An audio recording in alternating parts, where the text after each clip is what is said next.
দেখা গেছে কিন্তু মহারাষ্ট্রে শ্রমিক শ্রেণীরও কিছু মেয়েকে কিন্তু ডাকিনি বলার মেন কারণ হচ্ছে যে একজন মেয়ের ইন্টারভিউ নিয়েছিলাম আমি, সেখানে দেখতে পেয়েছিলাম যে মেয়েটি সুন্দরাবাই, সে কি করেছিল, সে তার হাজবেন্ড মরে যাওয়ার পরে তাকে এতটা পর্যন্ত বলা হয়েছিল যে তোমাকে কাজ দেব, সব কিছু করবো, কিন্তু তুমি যদি আমার কাছে সারেন্ডার না করো তুমি আর কাজই পাবে না। এবং সেই মেয়েটি যখন অন্য জায়গায় শ্রমিক হয়ে চলে যেতে চেয়েছিল তাকে মানে ডাইনি একটা স্ট্যাম্প অপবাদ দেওয়ার। তারপরে দেখা যাচ্ছে যে এই যে প্যাট্রিয়ার্কি, পিতৃতন্ত্রটা মেয়েদের স্বাধীন চিন্তাকে সম্মান করেনি, শুধু সম্মানই নয় তাকে অত্যাচার করার চেষ্টা করেছে। এবং আজও আমি বলবো ক্ষমতায়ন মানে মেয়েরা যদি একটু অধিকারও পেয়েছে, কিন্তু স্বাধীন তাদের যেটা মানে ওপিনিয়ন্স, ভিউজ, সেটা হয়তো তুই চুপচাপ থাক এরকম একটা মানে যেন অভিভাবকরা যেন বাড়ির পুরুষই কথা বলবে, মহিলা যদি বলে যে না এটাই হবে, এটা হয়নি, তখন যে কোনো কারণেই হোক যেভাবে হোক দমিয়ে দেওয়া হয়। যে মেয়ে একটু স্বাধীন চেতা হয় তার একটা পাত্র খোঁজার মানে একটা কাজ শুরু হয়।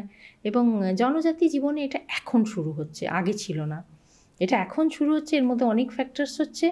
একটা খুব বড় ফ্যাক্টরস আমার মনে হয় প্রকৃতির সঙ্গে যুক্ত থাকা যে ট্রাইবাল সমাজ, উন্নয়নের যে একটা এজেন্ডা তৈরি হয়েছে, স্পেশাল ইকোনমিক জোন তৈরি হচ্ছে বিভিন্ন, সেই উন্নয়নের এজেন্ডায় কিন্তু এই মেয়েদেরকে প্রকৃতি থেকে বিচ্ছিন্ন হয়ে যেতে হচ্ছে। সুপরিদা, আমরা আরও এদিকে চলে আসি, মানে আধুনিক ইয়েতে চলে আসছি। গত 3-4 মাস আগে আগস্টেই কলকাতায় যে আরজি করের ঘটনা হলো, সেখানে একটা কর্মরত নার্সকে নৃশংসভাবে হত্যা করা হলো। এবং সেই ঘটনা কিন্তু একটা প্রতিবাদের ঢেউ আমরা গোটা দেশেই দেখতে পেয়েছি। হ্যাঁ, তো এই যে এই প্রতিবাদগুলো যে বিভিন্ন জায়গায় বিভিন্ন সময়ে মেয়েরা প্রত্যন্ত জায়গায় বিভিন্নভাবে অত্যাচারের শিকার হচ্ছে, আঞ্চলিকভাবে প্রতিবাদের ঢেউ উঠছে, কিন্তু এই প্রতিবাদগুলো কিন্তু আমরা কিন্তু দেখতে পাচ্ছি না যে সর্বভারতীয়ভাবে প্রতিবাদটা উঠছে। খামতিটা কোথায়? কেন সর্বভারতীয়ভাবে সাংগঠনিকভাবে প্রতিবাদটা উঠে আসছে না? কারণ তার কয়েকটাই কারণ আছে। আরজি করের মেডিকেল পড়া এই ছাত্রী, যিনি এমই করতে মানে যেটা MBBS এর পরে উনি মাস্টার্স করতে যাওয়া অত্যন্ত ব্রিলিয়েন্ট ছাত্রী ছিল, তার ঘটনায় যেটা মানে হয়েছে, এটার জন্য তো সত্যি মানে স্যালুট জানাতে হয় কলকাতার মেয়েকে। এটা যাই পলিটিক্যাল কালার যাই হোক পরে এটাকে জানাতে হয়। এবং একই সময়ে অসমেও কয়েকটা ঘটনা ঘটেছিল এবং আমরা সেখানে একটা আরজি করের সাথে একসাথে মিলিয়ে আমাদের এখানে 5টা সংগঠন আমরা একসাথে এখানে প্রতিবাদ করেছিল, তাতে আমি ছিলাম। কিন্তু এটার একটা কিন্তু আরজি করের ঘটনার পরে কিন্তু ভারতবর্ষের 60টা মহিলা সংগঠন সিগনেচার এবং জুমের মাধ্যমে প্রোটেস্ট করেছিল। তার মানে একদম হচ্ছে না তা নয়, কিন্তু অনেকগুলো ফ্যাক্টরস। একটা হচ্ছে যে মিডিয়া কতটা জায়গা দিচ্ছে মেয়েদের ঘটনাগুলোকে, কতটা সিরিয়াসলি নিচ্ছে, এটা একটা প্রশ্ন। সেকেন্ড একটা প্রশ্ন হচ্ছে যে পলিটিক্যাল কালার করে দেওয়া হচ্ছে। আজকে তৃণমূল এরিয়াতে গিয়ে হয়তো স্যাফরন বলছে, আবার স্যাফরন এরিয়ায় হলে এটা হচ্ছে, কোথাও সংখ্যালঘু মেয়েরা হলে সেটাকে আবার তাদের মধ্যেই সলভ করার কথা হচ্ছে। মানে আমাদের যেটা রাজনৈতিক দৃষ্টিভঙ্গি, এটা কিন্তু ডমিনেট করছে যে এটা প্রধান ইস্যু হয়ে উঠতে পারছে না।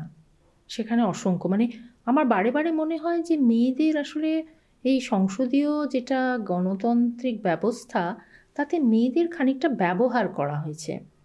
তার মানে এখানে ব্যবহার করা হয়েছে মানে এখানে তো একটা সংসদীয় রাজনীতিতে পুরুষরা তাদের রিপ্লেস হিসেবে মেয়েদের ঢোকাচ্ছে। কারোর হাজব্যান্ড চিফ মিনিস্টার, তো সে আবার কারোর মন্ত্রী, তো তার ওয়াইফকেও বসাতে চাইছে। রাজনীতিটা মেয়েরা একসময় অসমে কিন্তু প্রচুর মুভমেন্ট হয়েছিল, দেখা গেছিল যে তেল এখান থেকে বাইরে নিয়ে যাবে তার বিরুদ্ধে মেয়েরা বলেছিল তেল দেবো না রক্ত দেবো, এবং শহীদও হয়েছিল অনেক মেয়েরা। তারপরে তেভাগা আন্দোলনে প্রচুর মেয়েরা এগিয়ে এসেছিল, চিপকো আন্দোলন মেয়েদের ছিল। এখনো বৃহৎ নদী বাঁধের এগেনস্টে বা এই গত 1-1.5 বছরে কিন্তু অসম সরকারের অসমেও কিন্তু আমরা দেখেছি যে অসম সরকার বাল্য বিবাহ ঠেকাতে বেশ কড়া অবস্থান নিয়েছেন, এটা প্রশংসনীয়। কিন্তু এই ক্ষেত্রে একটা কথা আমি বলবো যে আসলে বাল্যবিবাহটা কখন কোথায় হচ্ছে, কি পরিস্থিতিতে, এটাকেও একটু দেখার, এটাকেও মানে রাজনীতির সাথে যুক্ত না করা ভালো এক। আর 2 নম্বর হচ্ছে যে কেন একটা জায়গায় একটা বাচ্চা মেয়েকে মানে তার পড়াশুনোর সময় তার মধ্যে বিবাহের একটা ইচ্ছে জাগছে একটা ছেলে মেয়ের মধ্যে, এবং তারা কি স্কুলে যেতে পারছে, তারা কি বই পাচ্ছে, তারা কি এডুকেশনটা সেখানে প্রধান হচ্ছে, এটাও দেখার প্রয়োজন।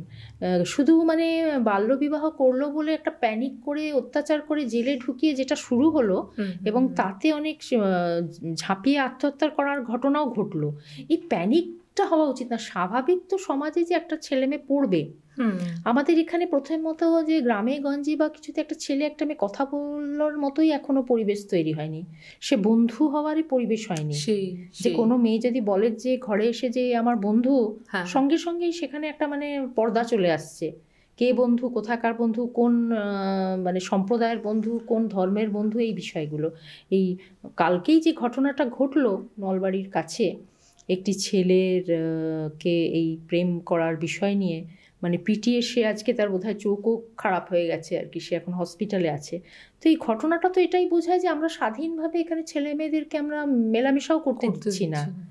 তার দুটো হচ্ছে, একটা তো হচ্ছে আজকে ঘটনা ঘটছে, আজকে পাব ডিস্কোতে মেয়েরা অবাধে যাচ্ছে, এটা হচ্ছে যেন সেই ছাড়া গরু হয়ে যাচ্ছে, তোমরা আমাকে বেঁধে রাখছো। একটা শ্রেণীর নারীকে আমরা দেখছি একদম অবাধে স্বাধীনতা উদযাপন করছে, এটা স্বাধীনতা নয়, এটা স্বাধীনতা নিজের মতো করে জীবনটাকে বাঁচতে চাইছে। কিন্তু গ্রাসরুট লেভেলে আমরা যদি দেখি, সেখানে কিন্তু অভাব বলুন বা যে কোনো কারণেই হোক, ওরা ছোটবেলাতেই মানে ভালো করে যে স্ট্রাকচারটা, পরিবেশটা পাচ্ছে না, শিক্ষার পরিবেশ পাচ্ছে না, হয়তো অভাবের কারণেই মা বাবারা মেয়েকে বিয়ে দিয়ে দিচ্ছে। হ্যাঁ, এটা তো একটা খুব বড় কারণ। কারণ আমরা দেখলাম যে কোভিডের পরবর্তী সময়ে ড্রপ আউট ভীষণ বেড়ে গেছে মেয়েদের মধ্যে, ওভারঅল বেড়েছে, কিন্তু মেয়েদের মধ্যেই প্রচুর বেড়ে গেছে। আর একটা কথা হচ্ছে যে মানে স্বাধীনতার ডেফিনিশনটা খুব বদলে যাচ্ছে, কেউ বোঝানোর নেই, মানে সামাজিক অভিভাবকেরা এখন ঠিক কনভে করতে পারছে না, বোঝাতে পারছে না যে স্বাধীন জীবন মানে কি। মানে স্বাধীন জীবন মানে তো এটা না যে আমি একটা চৌমাথার মোড়ে মানে সিগারেট খেলাম দাঁড়িয়ে, এটা স্বাধীন নয়। ব্যাপারটা হচ্ছে স্বাধীন মানে আমি মুক্তভাবে ভাবতে পারছি কিনা, আমি আমার জীবনের সিদ্ধান্ত নিতে পারছি কিনা, এবং সেটা ক্ষেত্রে আমার শিক্ষা একটা খুব বড় ব্যাপার। এটা হচ্ছে না কিন্তু। পড়াশুনো এবং প্রান্তিক মানবীরা তো এমন অবস্থায় আছে যে মেঘালয় তো আমি দেখছি 12-13 বছরের মেয়েরাই বাজারের মধ্যে শাকসবজি, আগে এটা ছিল না এত ছোট ছোট মেয়েরা, মানে আমি দেখেছি যে খুব ছোট ছোট মেয়েরা এখন আসছে মায়েদের সাথে বাজারে এসে বসছে, ওরা স্কুল যায় না। রিসেন্টলি আমি গেছিলাম পুলিশ বাজারে, বড়া বাজারে, এরকম একটি মেয়েকে আমি জিজ্ঞেস করলাম যে তুমি স্কুলে যাও না নাকি আজকাল? বললো না, আমরা তো এখন স্কুলে যেতে পারি না কোভিডের পরে, কারণ এখন মানে আর্থিকভাবে, এবং স্কুলগুলো সব গভর্নমেন্টের মানে হ্যাঁ আগে যেটা ফ্রি ছিল, আমাদের অসমেও এখন জনজাতি স্কুলগুলো উঠে যাচ্ছে, ইংলিশ মিডিয়াম স্কুলের যেটা সবার পড়ানো সম্ভব নয়, সরকারি স্কুলগুলোর অবস্থা খুব খারাপ, খাতা বই কিনে একটা খাতাই ক্লাসমেটের দাম হয়ে যাচ্ছে 50 টাকা। তো সে চালই কিনবে না, চালটা না হয় ফ্রি পায়, কিন্তু তার জীবনে শিক্ষার বিষয়ের যেগুলো সেগুলো। আরও একটা কথা হচ্ছে যে স্মার্টফোন একটা সময় পড়াশোনার জন্য কম্পালসারি হয়ে গেছিল, সেটাই অনেকে কিনতে পারেনি। আমি রিসেন্টলি এখানে গুয়াহাটি স্টেশনের কাছে হরিজন বস্তিতে একটা ছোটোখাটো সার্ভের মতো করতে গিয়ে দেখলাম যে অনেক মেয়েরা এরকম একজন টিচারের কাছে গিয়ে একটা স্মার্টফোন নিয়ে কিছু পড়াশুনো করছে, অনেকে সেটাও পারছে না। ইনফ্রাস্ট্রাকচারটাতে কোনো পরিবর্তন না এলে মেয়েদের এই প্রতিরোধের বিষয়গুলো, মেয়েদের এই সমস্যাগুলো, মানে ব্যাপারটা কিন্তু যথেষ্ট হতাশাজনক। আমি হতাশায় বিশ্বাসী নই, আমার মনে হয় প্রতিরোধ হবে, আর এটার থেকে সলিউশনও বের করতে হবে।